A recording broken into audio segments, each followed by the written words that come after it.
یہ لوگ جو آج ابو سفیان پہ تنقید کرتے ہیں، تاریخ کے اوراق میں گم ہو کر کہ وہ فتح مکہ کے دن ایمان لائے تھے، ڈر کے ایمان لائے تھے، نہیں، اسلام کی حقانیت کو سمجھ کے ایمان لائے تھے۔ ان کی بیوی ہند، اس نے اپنے بت کو یہ کہہ کے توڑ دیا تھا اگر تیرے ہاتھ میں کچھ ہوتا تو آج ہمیں یہ ذلت دیکھنی پڑتی۔ تیرے ہاتھ میں نفع نقصان فتح و شکست نہیں ہے، یہ کہہ کے وہ لوگ ایمان لائے تھے۔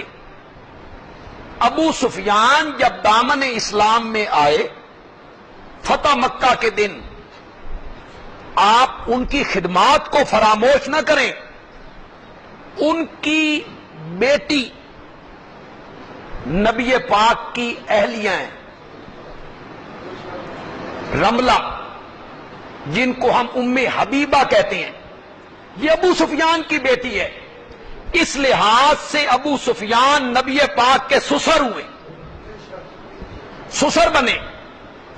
ان کے دو بیٹے معاویہ اور یزید ابن ابی سفیان، یہ دونوں میرے نبی کے صحابی ہیں، وہ خود صحابی ہیں، ان کی اہلیہ صحابی ہے، ان کی بیٹیاں ام المومنین ہیں، اور اسلام کی ترقی کے لیے لڑتے لڑتے ان کی ایک آنکھ اللہ کی راہ میں شہید ہوئی، پھر دوسری آنکھ اللہ کی راہ میں شہید ہوئی، اس کے بعد پھر تیسری جنگ میں جانے لگے۔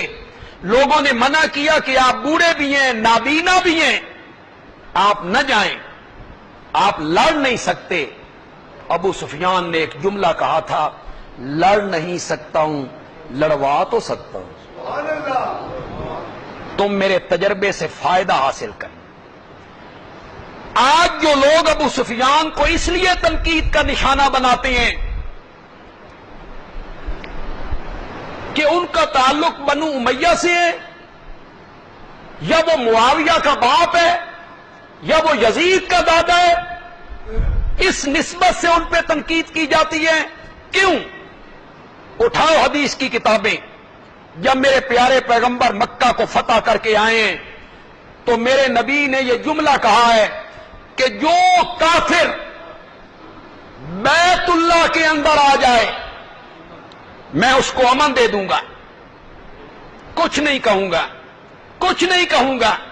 اس کے بعد میرے نبی نے فرمایا، من دخل دار ابی سفیان فہو آمن، اور جو ابو سفیان کی چار دیواری کے اندر آ جائے محمد اس کو بھی امن دے۔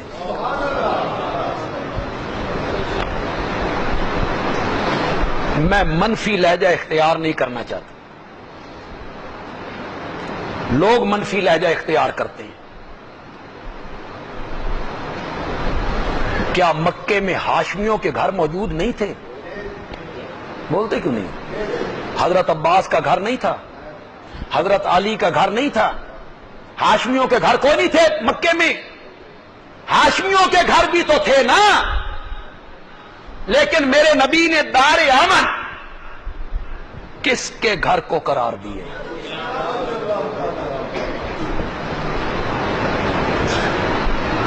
اس لیے بدنام کرنا کہ ان کا تعلق بنو امیہ سے ہے۔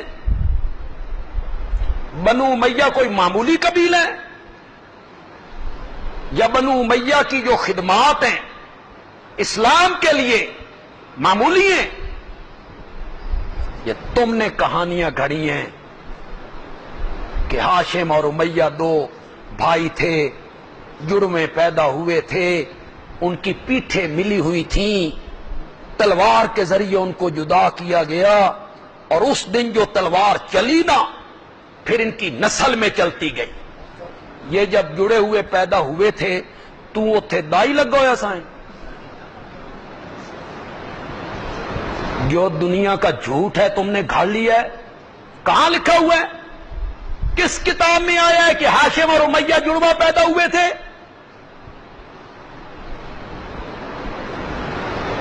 یہ سب کہانیاں گھڑی گئیں۔ ہاشمی اور امیہ کے درمیان، بنو امیہ کے درمیان عداوتیں بتائی گئیں. چلو آپ ہی ایک بات بتائیں، ابو سفیان ہاشمی ہے کہ بنو امیہ ہے؟ بنو امیہ ہے.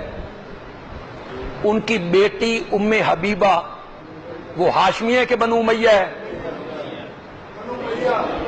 میرے نبی نے ان سے شادی کیوں کی؟ کیوں کی بنو امیہ میں شادی میرے نبی نے؟ میرے نبی کا سب سے بڑا داماد ابو العاص ہاشمی ہے کہ بنو امیہ؟ میرے نبی نے اپنی بیٹی اس کے نکاح میں کیوں دی؟ اس وقت وہ مسلمان بھی نہیں تھا، بلکہ بدر میں میرے نبی کے مقابلے میں آیا تھا، قیدی بھی بنا تھا. حضرت زینب نے وہ ہار بھیج کے اسے چھڑایا تھا، جو ہار حضرت خدیجۃ الکبریٰ نے انہیں تحفے میں دیا تھا، رخصتی کے وقت دیا تھا. آپ نے اپنی بیٹی کس کے نکاح میں دی؟ باتیں بناتے رہتے ہیں لوگ، بغیر دلیل کے باتیں کرتے رہتے ہیں لوگ، نفرتیں پھیلاتے رہتے ہیں لوگ. میرے نبی کی دوسری بیٹی رقیہ کس کے نکاح میں تھی؟ زور سے بولو. ہاشمی تھے کہ بنو امیہ؟ دوسری بیٹی بھی بنو امیہ کو دے دی. ان کا انتقال ہوا تو میرے نبی کی تیسری بیٹی ام کلثوم کس کے نکاح میں دی؟ حضرت عثمان کے. کون تھے؟ بنو امیہ. بنو امیہ. اور ام کلثوم کے انتقال کے بعد جو جملے میرے نبی نے کہے تھے، حضرت عثمان کی افسردگی کو دیکھ کے، عثمان میری 40 بیٹیاں ہوتی اور یکے بعد دیگر مرتی چلی جاتی، میں 40 کی 40 بیٹیاں تیرے نکاح میں دیتا چلا جاتا. یہ بنو امیہ ہے. ان کی خدمات کو آپ کیسے بھلا سکتے ہیں؟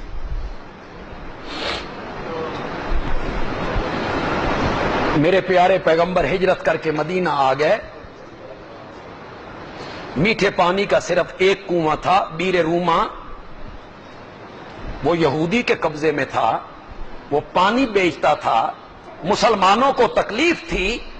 میرے نبی نے اعلان کیا، کون ہے جو بیر روما کو خرید کے وقف کرے، اپنا حصہ اتنا ہی رکھے جتنا ایک مومن کا حصہ ہے، جو یہ کام کرے گا محمد اس کو جنت کی ضمانت دیتا ہے. کون اٹھا تھا؟ ہاشمی کے بنو امیہ. دلائل کے رنگ میں بات کرو، حقائق کے سطح پہ آ کے بات کرو. یوں ہی کہہ دینا کہ بنو امیہ ایسے ہیں ایسے ہیں ایسے ہیں. مسجد نبوی کی جگہ جب تنگ ہوئی، مسلمانوں کی تعداد بڑھنے لگی، آپ نے فرمایا کون ہے جو اس قریب کے خطے کو خرید کے مسجد میں شامل کرے، میں اسے جنت کی ضمانت دیتا ہوں. کون اٹھا تھا؟ میں منفی رنگ نہیں اختیار کرنا چاہتا، لیکن بتاؤ اٹھا کون تھا؟ وہ ہاشمی تھا کہ بنو امیہ تھا؟ بنو امیہ. تو آپ ان کی خدمات سے کیسے انکار کر سکتے ہیں؟ حضرت سیدنا امیر معاویہ رضی اللہ تعالی عنہ 19 سال خلافت کی. کتنے سال؟ 20 سال گورنری، 20 سال گورنر رہے اور 19 سال امیر المومنین. کس نے خلافت ان کو دی تھی؟ بنو امیہ اتنے ہی برے تھے تو حضرت علی کا بیٹا، میرے پیارے پیغمبر کا پیارا نواسا، خلافت ان کے ہینڈ اوور کرتے ہیں، ان کے سپرد کرتے ہیں، پھر ان کے ہاتھ پر بیعت کرتے ہیں 54 صوبے. کتنے؟ 54. حجاز یعنی مکہ، مدینہ، طائف، مصر، شام، عراق، کوفہ، بصرہ. شام کہاں مدینہ اور کہاں شام؟ کہاں مدینہ اور کہاں ایران؟ ایران، عراق معمولی ایریا ہے، معمولی ایریا ہے. 54 صوبوں میں. میں کہتا ہوں کوئی ایک کلمہ پڑھنے والا دکھاؤ، ایک، جس نے حضرت معاویہ کی بیعت سے انکار کیا. پیش کر. مزہ آیا نا خلافت کا؟ کوئی انکار نہیں کرتا. مکے والے، مدینے والے، عراق والے، بصرے والے، ایران والے، شام والے، مصر والے، سب ان کے ہاتھ پر بیعت کرتی ہیں. کوئی انکار نہیں کرتا، منفی رنگ اختیار نہیں کرنا چاہتا. حقائق بڑے کڑوے ہوتے ہیں. حضرت علی کے ہاتھ پر ان کے سکے بھائی نے بیعت نہیں کی تھی، نہیں کی تھی بیعت. وہ حضرت امیر معاویہ کے ساتھ تھے. لیکن حضرت علی رضی اللہ تعالی عنہ کی خلافت خلافت حقہ ہے، خلافت صادقہ ہے، خلافت راشدہ ہے. وہ برحق خلیفہ ہے.